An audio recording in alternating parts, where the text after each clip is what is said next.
Welcome to today's deep dive. We're really glad you're here with us. Yeah, thanks for joining us. Today, we are essentially going on a rescue mission.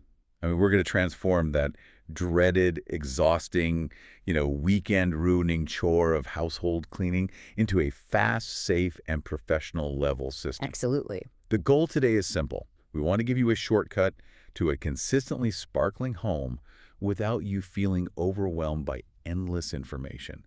And definitely without endless scrubbing. Which is so important. We know you're busy, so we're doing the heavy lifting for you. That's exactly the mission. And we are synthesizing a truly fantastic stack of expert material today to build this system for you. Yeah. We're pulling professional cleaning secrets from the teams at ProCare Cleaning and Immaculate Cleaning. Awesome sources. We're also diving into routine building mastery from the Clean Mama system. We've got natural DIY cleaning recipes from the Keeper of the Home. And because we want to make sure you're doing all of this safely, we're integrating vital chemical safety guidelines straight from the U.S. Fire Administration, which operates under FEMA, the Federal Emergency Management Agency. It really is a powerhouse lineup. Yeah. And we're going to set the stage right now because some of the things we discovered completely flipped the script on how we think about cleaning. Oh, totally. We're going to tease a few surprising facts for you to keep an eye out for, like why the absolute best thing you can do when you start cleaning is to purposefully ignore your clutter. Which sounds crazy. Right. Or how a sugary kid's drink is secretly the ultimate bathroom cleaner. And my personal favorite, why working faster actually requires you to have a lot more patience. It sounds completely counterintuitive, but it's all backed by the professional methods we reviewed. The professionals don't just scrub harder, They have a distinct psychological strategy. Okay, let's unpack this. Starting with that highly counterintuitive tip from the pros, they have a strict rule.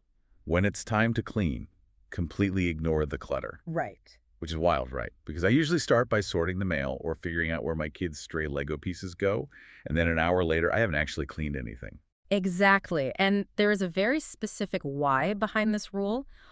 Organizing and cleaning are two entirely different tasks.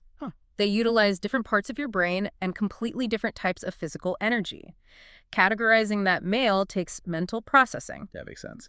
The professional teams from ProCare and Immaculate Clean advise that you should just quickly toss stray items into baskets or literally shove shoes into closets to clear the surfaces. Just hide it all. Basically, yeah. Yeah. Because if you stop to organize that stack of paperwork, you're killing your momentum. You get distracted, the physical cleaning stops, and you burn out before the actual dirt is gone. You just pick a totally different day to cut down your clutter. That reframes things completely. You're just clearing the deck so you can actually sanitize and shine. Which brings us to the professional cleaning path. Yes. The pros map out what they call the path of least resistance. You always work top to bottom, back to front, and in slices from left to right. It's so systematic. It is. So you start by dusting the ceiling fans or high shelves. Why? Because gravity exists. The dust falls to the uncleaned floor. If you vacuum first and dust second... You've just ruined your freshly vacuumed floor. Exactly. You just put dirt right back where you started. It's basic physics, but we forget it when we're rushing. And working back to front means starting at the furthest corner of the room and working your way toward the door. So you aren't trapped. Right. This ensures you never step on a wet floor and you never have to retrace your steps.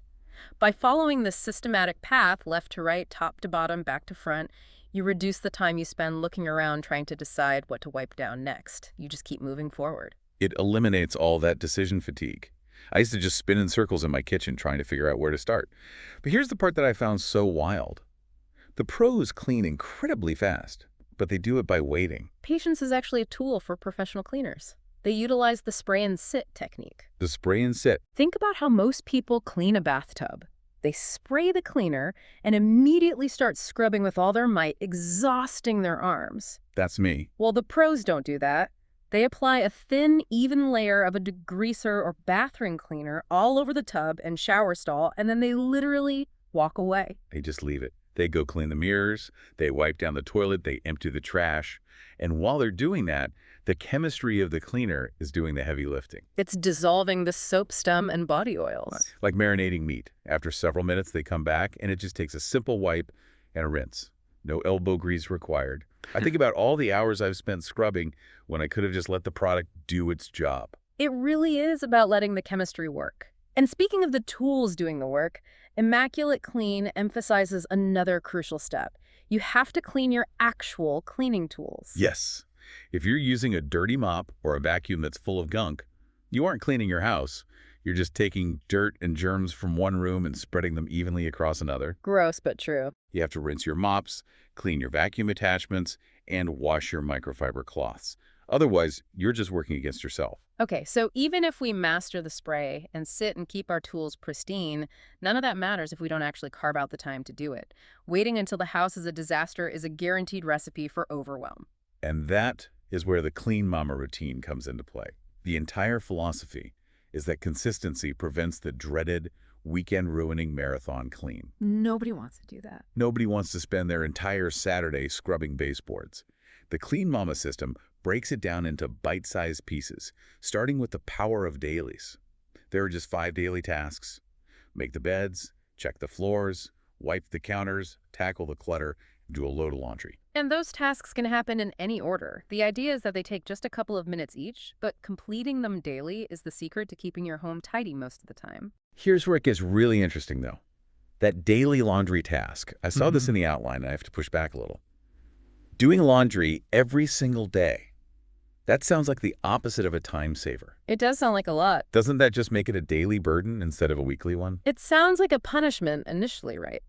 But think about the laundry mountain. For a lot of people, facing a massive pile of dirty clothes on a Sunday is a huge psychological burden. Oh, for sure.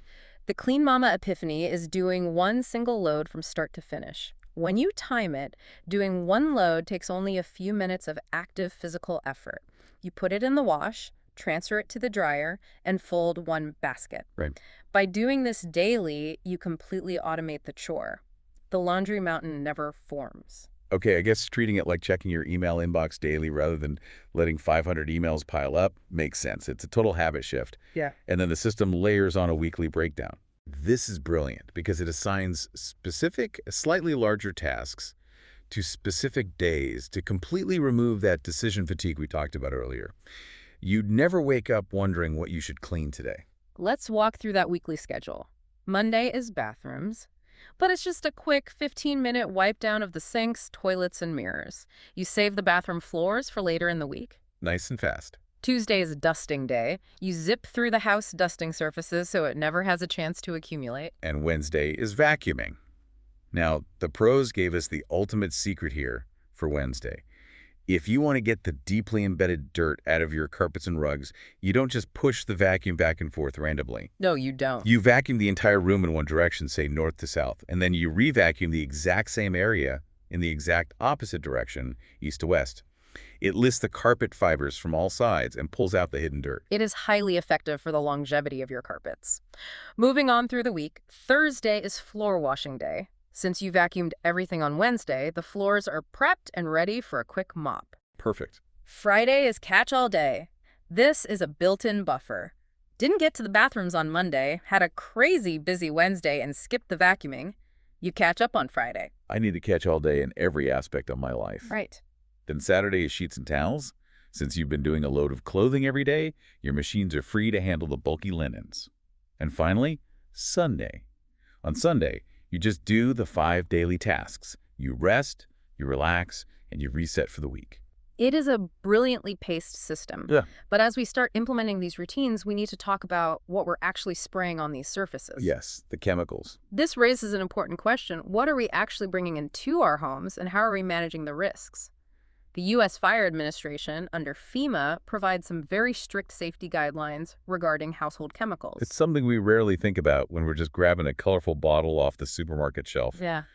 We want to impartially report exactly what FEMA advises here, because safety is paramount. Absolutely. First, they state you have to keep products in their original containers. Never transfer a chemical cleaner into an unmarked spray bottle because someone could easily mistake it for something else. Furthermore, they advise storing these materials out of the reach of children and pets, ideally using safety locks on cabinets. And crucially, FEMA warns to absolutely never mix different chemical cleaning products. Never. Mixing certain chemicals, like bleach and ammonia, can create deadly toxic gases. They also note that aerosol cans require careful disposal.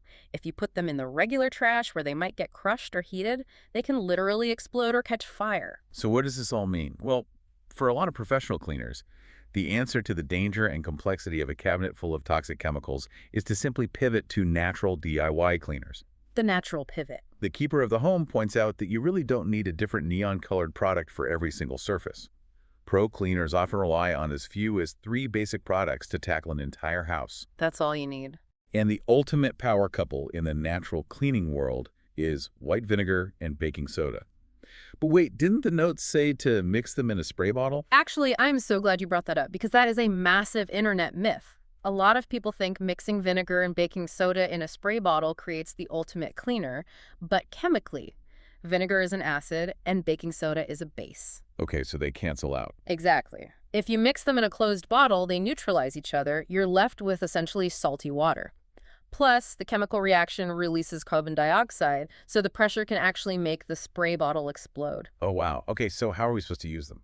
The real cleaning magic is the mechanical fizzing action when they first touch. So the correct method is to apply the baking soda directly to the surface you want to clean and then spray the vinegar onto it. Let that immediate fizzing action break up the grime. That makes so much more sense. Okay, let's look at some specific DIY hacks from the keeper of the home. Let's start with the ultimate all-purpose cleaner. You take half a cup of white vinegar, 2 tablespoons of baking soda, and 10 drops of an essential oil-like tea tree or lemon, which naturally have antibacterial properties. Great recipe. But based on what you just said, we don't mix the baking soda in the bottle, right? Right. Mix the vinegar, the essential oil, and the water in your spray bottle. Then, when you're cleaning a tough spot, sprinkle a little baking soda on the surface and spray your vinegar mixture over it. You can use it on almost any hard surface. Another fantastic application of natural cleaning is the microwave steam clean. Microwaves get coated in baked-on, rock-hard food splatters. Instead of scrubbing your arm off, you fill a bowl with water, splash of vinegar, and some lemon wedges. And you just run it. You heat the bowl in the microwave until it boils and fills the interior with steam. But don't open the door right away. You have to leave the door closed and let it sit for a few minutes so the steam can penetrate the grime. The spray and sit method strikes again. Exactly. Then you just open it up and simply wipe all that dried food away with a cloth. It slides right off. We also uncovered what is known as the dishwasher secret. We tend to think the dishwasher is only for plates and silverware, but the pros put almost any hard plastic, glass, metal, or ceramic household item in there to be sanitized. It is amazing what you can put in there. Hairbrushes, just pull the hair out first, obviously. Sink drains, soap dishes, even plastic baby toys and gardening tools. You just run them on the top rack and the machine does the sanitizing for you. Such a time saver. But okay, I saw this next one in the notes, and I have to admit, I'm highly skeptical. Are you seriously telling me that lemonade Kool-Aid is going to clean my toilet? I know, it sounds ridiculous, but there's real science behind this. The lemonade flavor contains a high concentration of citric acid. Citric acid is a fantastic natural cleaner, particularly for breaking down hard mineral deposits. So you just put the drink mix in the bowl. You literally just sprinkle a packet of lemonade Kool-Aid around the sides of the bowl, give it a quick scrub with your brush, and let it sit overnight. That citric acid eats away at the hard water stains and grime. In the morning, you just flush it away. It's safe, inexpensive, and surprisingly effective. Okay, I am sold. I'm going to pick up some Kool-Aid packets. Let's take that citric acid magic and move out of the bathroom to talk about the ultimate visible surface. Streak-free windows. Window washing is an area where a lot of people struggle, but it's important. What's fascinating here is washing your windows isn't just about curb appeal or making the house look pretty. There are tangible, functional benefits. Bro. Clean windows actually improve your home's energy efficiency. When your windows are covered in a hazy film of dirt, it blocks the sunlight. Clean windows allow the sun's natural warmth to penetrate the glass, which helps regulate your indoor temperatures, especially in colder months. That is wild. It also boosts your mood by maximizing natural light. And from a maintenance perspective, cleaning prevents permanent glass etching. Yes, the etching is bad. If you leave dirt, pollen, and hard water mineral deposits on your windows for too long, they can literally etch into the surface of the glass, causing permanent damage that cannot be washed away. So we need to clean them, but we need to do it right. There's a massive rookie mistake that almost everyone makes: washing windows in direct sunlight on a beautiful, hot, sunny day. It seems like the perfect time to clean, but the heat of the direct sun dries the cleaning solution far too quickly. Mm. Before you even have a chance to wipe the glass, the liquid evaporates, leaving streaks and residue baked onto the window. You want to wash windows on a cloudy day or at a time when the sun isn't directly hitting that side of the house? Timing is everything. And so are the tools. Throw away the newspaper. It used to be a popular trick, but modern newspaper ink transfers onto your hands and the glass, leaving a huge mess. And put away the paper towels because Oh. they just leave tiny bits of lint all over your windows. The pros use microfiber cloths. They trap dirt without scratching and leave zero lint. For the cleaning solution itself, a simple mix of 1 part white vinegar to 1 part water is ideal. But a crucial warning here. Avoid using ammonia-based cleaners on any windows that have a tint applied to them. Over time, the ammonia breaks down the tint, causing it to bubble and fade. Vinegar and water is a much safer, more effective choice. Now, how do we actually get the liquid off the glass without streaking? This is where the ultimate pro technique comes in, the S pattern. Instead of wiping in random circles, which just pushes dirt around, you use a squeegee. You start at the top corner of the window and move the squeegee in a continuous S motion, snaking your way down the glass. Like a snake. Exactly. This channels the liquid and pulls the dirt down without leaving streak lines behind. You then just use a dry microfiber cloth to wipe the edges where water might drip. And keep in mind, there is a difference between indoor and outdoor windows. Yeah. For indoor windows, you want to use minimal liquid, just a light mist from a spray bottle. You don't want water dripping down your drywall or pooling on your interior windowsills. But for outdoor windows, which face much tougher elements like sticky pollen, thick dust, and bird droppings, a spray bottle won't cut it. You need a bucket of your cleaning solution and a scrubber mop to really break down that exterior grime before you use the squeegee. This has been an incredibly practical deep dive. Let's recap the massive value we've gained today. We learned that to clean like a pro, the secret is separating the organizing from the cleaning. Just ignore the clutter. Just put it in a basket. We tackled the time management aspect, discovering how doing just 1 load of laundry every single day can completely eliminate the weekend laundry mountain. We cleared up the chemistry of simple, natural ingredients, learning that the fizzing reaction of white vinegar and baking soda right on the surface is powerful enough to clean safely. Don't mix them in a bottle. We learned the professional S-pattern squeegee technique for flawless windows, and of course the absolute magic of citric acid in lemonade Kool-Aid. These aren't just tips, they really are a system for a better life. We want you to remember why this matters. A clean, organized home isn't just about passing a white glove test. It's about creating a space that invites people over without panic. I love that. It's about giving yourself genuine downtime on your weekends instead of spending them scrubbing. It makes your daily life fundamentally better and less stressful. I feel more relaxed just thinking about having my Saturdays back. Exactly. And I want to leave you with one final thought. If we connect this to the bigger picture, think about the recurring theme we discussed today regarding the spray and sip method combined with those simple natural ingredients. Yeah. How much of our physical exhaustion from household chores comes purely from our own rushing and impatience? We spray and we immediately scrub until our arms ache. But what if we applied that professional mindset? If we just learned to slow down, step back, and let time and simple chemistry do the heavy lifting, could the most dreaded, exhausting household chores actually become an exercise in patience and letting go? Wow. Let time do the heavy lifting. That is something for all of us to mull over next time we reach for the sponge. Thank you for joining us on this deep dive. We will catch you next time.